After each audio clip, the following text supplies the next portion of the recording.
ఎప్పుడు డిగ్రీలో first year లో ఎప్పుడో ఒకసారి లవ్ చేశాను, తర్వాత మన శ్రీనివాస్ గారిని love చేశాను.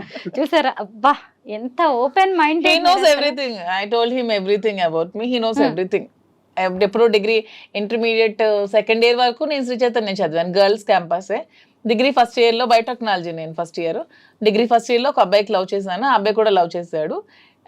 ఇంట్లో ఇంటర్ కాస్ట్ వల్ల ఒప్పుకోలేదు. ఆ అబ్బాయి వేరే కమ్యూనిటీ, నేను వేరే కమ్యూనిటీ. ఆ అబ్బాయి వచ్చి ఇంటికి వచ్చి మాట్లాడడం కూడా జరిగింది. ఫాదర్ ఒప్పుకోలేదు. ఒప్పుకోకుండా నాకు ఈ మ్యారేజ్ చేశారు. ఇంట్లో అప్పట్లోనే బలవంతంగా నాకు పెళ్లి చేశారు. చేసిన తర్వాత కొంచెం అలా డిస్టర్బెన్సెస్ మా ఇద్దరి మధ్యలో, హస్బెండ్ మధ్యలో, మా మధ్యలో ముందు నుంచి ఉంది, అలా పెరిగాయి. వాని వల్ల ఇంకాస్త డిస్టర్బెన్సెస్ పెరిగి తర్వాత లాస్ట్ మా రిజార్ట్ శ్రీనివాస్ గారు అయ్యారు. అంటే చాలా మంది మహిళల్లో ఇలాంటి సంఘర్షణ ఉంటది మాధురి గారు.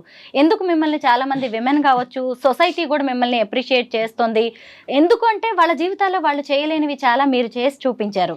మీరు ఎంత అసలు ఆయన పక్కన కూర్చోబెట్టుకొని మీ లవ్ స్టోరీ గురించి చెప్పారు. ఇప్పుడు మళ్ళీ నేను ప్రేమలో పడ్డాను ఈయనతో అని చెప్పారు కదా. అసలు అంటే ఉమెన్ సంఘర్షణకి గురై భర్తతో ఇబ్బందులు పడుతూ ఆత్మహత్యలు చేసుకుంటూ, మొన్న ఎవరో ఒక అమ్మాయిని చూశాను పాపం, డాక్టర్ అమ్మాయి లవ్ మ్యారేజ్ చేసుకుందంట పాపం. ఒక వీడియో పెట్టింది, ఎంత బాధ అనిపించింది అంటే, ఎందుకు అంత బాధపడాలి, నువ్వు బయటకు వచ్చేసే, నీకు నీ చేతిలో చదువు ఉందిగా, నువ్వు హ్యాపీగా బతకచ్చు కదా బయటకు వచ్చి. అంత ఏడుస్తూ అంత చచ్చిపోతూ నువ్వు అక్కడ ఎందుకు బ్రతకాలి, సొసైటీ కోసం నువ్వెందుకు బాధపడాలి, సొసైటీ నీకేమైనా పెంచుద్దా, నువ్వు చచ్చిపోతే నీకేమైనా వచ్చి ఆపుద్దా, హ్యాపీగా వచ్చి బ్రతుకు. సో మనం ఏదో ప్రాబ్లమ్స్ ఉన్నాయని ఇరుక్కుంటూ మరి ఎంత పాసిబిలిటీ అంటే అంతవరకు సాల్వ్ చేసుకోవడానికి ట్రై చేయాలి. మనం ఒక వైఫ్ అండ్ హస్బెండ్ మధ్య మనస్పర్ధలు వస్తే సాల్వ్ చేసుకోవడానికి మాక్సిమం ట్రై చేయండి.